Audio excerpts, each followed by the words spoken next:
നമുക്കറിയാം, ലോകത്തിലെ ഏറ്റവും മികച്ച ഫുട്ബോൾ താരങ്ങളിൽ ഒരാളാണ് ക്രിസ്ത്യാനോ റൊണാൾഡോ.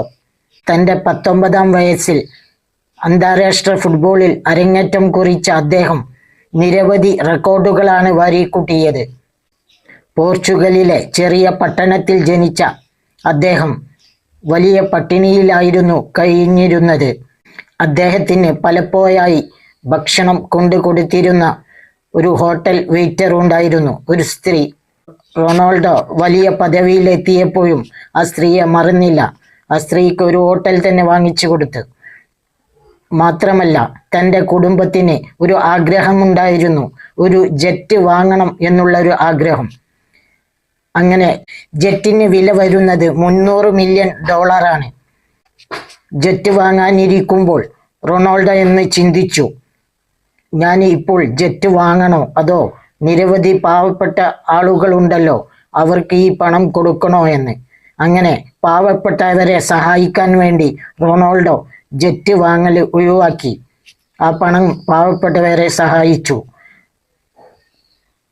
നിരവധി ഫുട്ബോൾ താരങ്ങളുണ്ട്, പല പാനീയങ്ങളും കുടിച്ച് പരസ്യങ്ങൾ ചെയ്യുന്നു. എന്നാൽ റൊണാൾഡോ കൊക്കോകോള, 7up, പെപ്സി പോലുള്ള പാനീയങ്ങൾ കുടിക്കാറില്ല. മാത്രമല്ല, ആ പാനീയങ്ങൾ കുടിച്ചുള്ള ഒരു പരസ്യവും റൊണാൾഡോയുടേത് നമുക്ക് കാണാൻ കഴിയില്ല. പല താരങ്ങളുടെയും ദേഹത്ത് നോക്കിയാൽ നമുക്ക് കാണാൻ കഴിയും ടാറ്റോ അടിക്കുന്നത്. എന്നാൽ ക്രിസ്ത്യാനോ റൊണാൾഡോയ്ക്ക് ഈ വക ശീലങ്ങളൊന്നും ഇല്ല. മാത്രമല്ല, അദ്ദേഹം രക്തം ദാനം ചെയ്യുന്ന ഒരു വ്യക്തി കൂടിയാണ്. റൊണാൾഡോയെ കുറിച്ച് നമ്മുടെ ജസ്റ്റിസ് കമാൽ പാഷ ഒരു വീഡിയോ ചെയ്തിട്ടുണ്ട്. നമുക്ക് ആ വീഡിയോ ഒന്ന് കണ്ടാലോ? അപ്പൊ നമുക്ക് വീഡിയോയിലേക്ക് പോകാം. മനുഷ്യ സ്നേഹിയായ അന്താരാഷ്ട്ര ഫുട്ബോളർ ആരാണെന്ന് ചോദിച്ചാൽ നിസ്സംശയം നമുക്ക് പറയാവുന്ന ഒരു പേര് മറ്റാരുടെയല്ല, മഹാനായ ക്രിസ്ത്യാനോ റൊണാൾഡോ എന്ന പോർച്ചുഗലിന്റെ നായകനെയാണ്. അദ്ദേഹം ഈ ഫുട്ബോൾ രംഗത്ത് വാരിക്കൂട്ടിയ റെക്കോർഡുകൾ അത് പറയേണ്ട കാര്യമില്ല, എല്ലാവർക്കും അറിയാം. എല്ലാ പത്രമാധ്യമങ്ങളും ദൃശ്യമാധ്യമങ്ങളും ഒക്കെ പറയുന്നതാണ്. പക്ഷെ ഞാൻ അദ്ദേഹത്തെ കുറിച്ച് പറയുന്നത് അത് മാത്രമല്ല. 19-ാം വയസ്സിലാണ് അന്താരാഷ്ട്ര ഫുട്ബോൾ രംഗത്തേക്ക് പോർച്ചുഗലിന്റെ താരമായിട്ട് ക്രിസ്ത്യാനോ റൊണാൾഡോ രംഗപ്രവേശനം ചെയ്യുന്നത്. ഇന്ന് അദ്ദേഹത്തിന് 41 വയസ്സായി. ഈ 41ാമത്തെ വയസ്സിലാണ് അദ്ദേഹത്തിന്റെ അവസാനമായിട്ടുള്ള വേൾഡ് കപ്പ്, ലോകകപ്പ് ഫുട്ബോൾ അദ്ദേഹം കളിക്കുന്നത്. അപ്പോൾ അതില് നമ്മൾ അദ്ദേഹത്തെ കുറിച്ച് പഠിക്കുമ്പോൾ കുറെ കാര്യങ്ങൾ മനസ്സിലാക്കാനുണ്ട്. ഒരു ചെറിയ പട്ടണത്തില്, അതായത് ഈ പോർച്ചുഗലിലെ ഒരു ചെറിയ പട്ടണത്തില് ജനിച്ച അദ്ദേഹം വളരെ യഥാർത്ഥത്തിൽ പട്ടിണിയിലായിരുന്നു എന്നുള്ളതാണ്. അദ്ദേഹത്തിന് പലപ്പോഴും ആഹാരം കൊണ്ട് കൊടുത്തിരുന്ന ഒരു ഒരു ഒരു ഒരു ഹോട്ടൽ വെയിറ്റർ ഉണ്ടായിരുന്നു, ഒരു സ്ത്രീ. അവരെ ഇതെല്ലാം കഴിഞ്ഞ് അവസാനം റൊണാൾഡോ വലിയ ആളായി കഴിഞ്ഞപ്പോ അദ്ദേഹം ഇവരെ മറന്നില്ല. ഇവർക്ക് ആ റെസ്റ്റോറന്റ് അങ്ങ് വാങ്ങിക്കൊടുത്തതാണ്. അത് മാത്രമല്ല ചെയ്തുകൊണ്ടിരുന്നത്, അതായത് ഇപ്പോ റൊണാൾഡോയ്ക്ക് എന്ത് വേണമെങ്കിലും വാങ്ങാം. കാരണം അത്രത്തോളം സാമ്പത്തിക ശേഷിയുള്ള, അത്രത്തോളം വരുമാനമുള്ള ഒരു താരമാണ്, യഥാർത്ഥത്തില് ഫുട്ബോളറാണ് ക്രിസ്ത്യാനോ റൊണാൾഡോ. അദ്ദേഹത്തിന്റെ കുടുംബത്തിനൊക്കെ ആഗ്രഹം ഉണ്ടായിരുന്നു ഒരു സ്വന്തമായിട്ട് ഒരു ജെറ്റ് വാങ്ങണം എന്ന്. അങ്ങനെ ഏറ്റവും കൂടി ഒരു ജെറ്റ് വാങ്ങാനായിട്ട് തീരുമാനിച്ചു. $300 മില്യൺ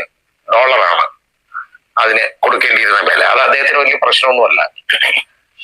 പക്ഷെ അത് വാങ്ങാൻ നേരത്തെ അദ്ദേഹം ഒന്ന് ആലോചിച്ചു, ഇത് ഞാൻ വാങ്ങുന്നതിനേക്കാൾ നല്ലത് ഈ പണം ഈ ലോകത്ത് ആവശ്യമുള്ള ഒരുപാട് ആളുകളുണ്ട്, ആ ആളുകൾക്ക് ഇത് കൊടുക്കുന്നതല്ലേ നല്ലതെന്ന്. അങ്ങനെ പാവപ്പെട്ട ആളുകളെ സഹായിക്കാനായിട്ട് അദ്ദേഹം ഈ ആഗ്രഹം, കുടുംബത്തിന്റെ ആഗ്രഹം വേണ്ടാന്ന് വെച്ചു.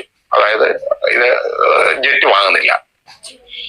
അപ്പൊ അത് മാത്രമല്ല, എല്ലാ താരങ്ങളും നമ്മൾ കാണാം ഈ ഓരോ, അതായത് ഈ കോളകളുണ്ടല്ലോ, ഇപ്പൊ അത് കൊക്കോകോള ആയാലും പെപ്സി കോള ആയാലും അതുപോലെ തംസപ്പ് ആയാലും മറ്റേ അതുപോലുള്ള പാനീയങ്ങളൊക്കെ ആയാലും മട എടുത്തു വെച്ച് കുടിക്കുന്നത് നമ്മളെ കാണിച്ച് അതിന്റെ പരസ്യം ചെയ്യും.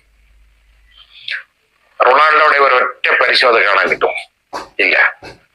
അദ്ദേഹം ഈ കോളയൊന്നും കുടിക്കത്തുമില്ല. എയറേറ്റഡ് ഡ്രിങ്ക്സ് ഒന്നും അദ്ദേഹം കഴിക്കത്തില്ല. അദ്ദേഹം കഴിക്കുന്നത് പച്ചവെള്ളം മാത്രമാണ് അദ്ദേഹം ഉപയോഗിക്കുന്നത്. അദ്ദേഹം കുടിക്കുള്ളൂ. പിന്നെ അത് മാത്രമല്ല, അദ്ദേഹത്തിന്റെ മറ്റ് പ്രത്യേകതകൾ പറഞ്ഞാൽ അദ്ദേഹം ഒരിക്കലും മദ്യപിക്കത്തില്ല, പുകവലിക്കത്തില്ല. ഇങ്ങനെയുള്ള ശീലങ്ങൾ, ഒരു ദുശീലങ്ങളും ഇല്ലാത്ത ഒരു വലിയ മനുഷ്യസ്നേഹി. ആളുകൾക്ക് വേണ്ടി ഒരുപാട് കാര്യങ്ങൾ അദ്ദേഹം ചെയ്തിട്ടുണ്ട്, ഒരുപാട് കാര്യങ്ങൾ. അദ്ദേഹത്തിനെ സഹായിച്ചിരുന്ന, പട്ടിണിക്കാലത്തൊക്കെ സഹായിച്ചിരുന്ന ആളുകളെ ഒന്നും കൈവിട്ടിട്ടില്ല. അങ്ങനെയുള്ള ഒരു താരമാണ്. അപ്പോ ഇദ്ദേഹത്തും ലോകത്തിന്റെ നിറയിലെത്തി ഫുട്ബോളിന്റെ. അതിന് ഒരു സംശയമില്ല.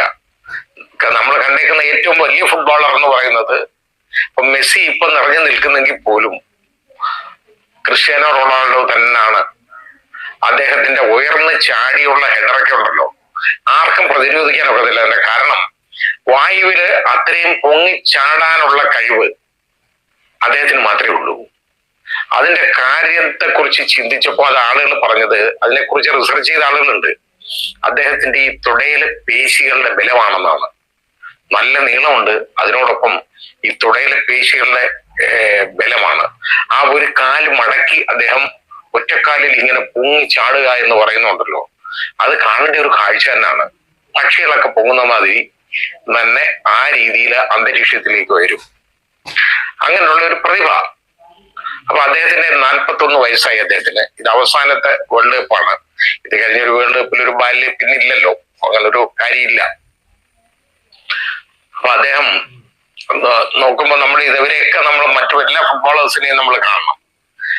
എല്ലാ ഫുട്ബോളേഴ്സിനെയും നമ്മൾ നോക്കുമ്പോൾ ഏറ്റവും പ്രശസ്തരായ ഇപ്പോ എംബാപ്പെ 7 ഗോളുകൾ ലോകകപ്പിൽ നേടി കഴിഞ്ഞു. മെസ്സി 8 ഗോളുകളായി. അതുപോലെ എർലിംഗ് ഹാലൻഡ്, നോർവേയുടെ താരം, അദ്ദേഹത്തിനും 7 ഗോളുകളായി. അപ്പൊ ഇത് ഗോൾഡൻ ബൂട്ട് ആർക്ക് കിട്ടും എന്നുള്ളതിനെ കുറിച്ചാണ്. ഇപ്പൊ മെസ്സിക്ക് 8 ഗോളുകളായി ഇപ്പോ ഈ മത്സരം കഴിഞ്ഞപ്പോ.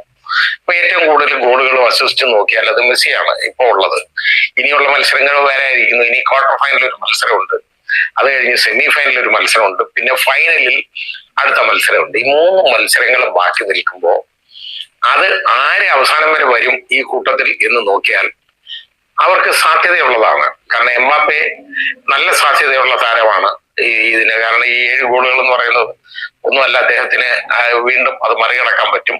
ആ രീതിയിലേക്ക് കൂടുതൽ ഗോളുകൾ അടിക്കാൻ പറ്റും. ഈ ഫുട്ബോൾ എന്ന് പറയുന്നതിന്റെ പ്രത്യേകത. ഇനി അതുപോലെ തന്നെ നമ്മൾ ഇതുപോലെ പറഞ്ഞപ്പോൾ ഒരു കാര്യം മറന്നുപോയി. അതായത് എല്ലാ താരങ്ങളും നിങ്ങൾക്ക് കാണാം.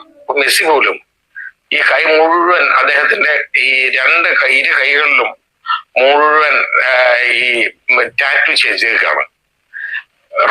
ക്രിസ്ത്യാനോ റൊണാൾഡോ അദ്ദേഹത്തിന്റെ ദേഹത്ത് ടാറ്റു ചെയ്തില്ല കയ്യിൽ. അതിന്റെ കാരണം എന്താണെന്നറിയോ?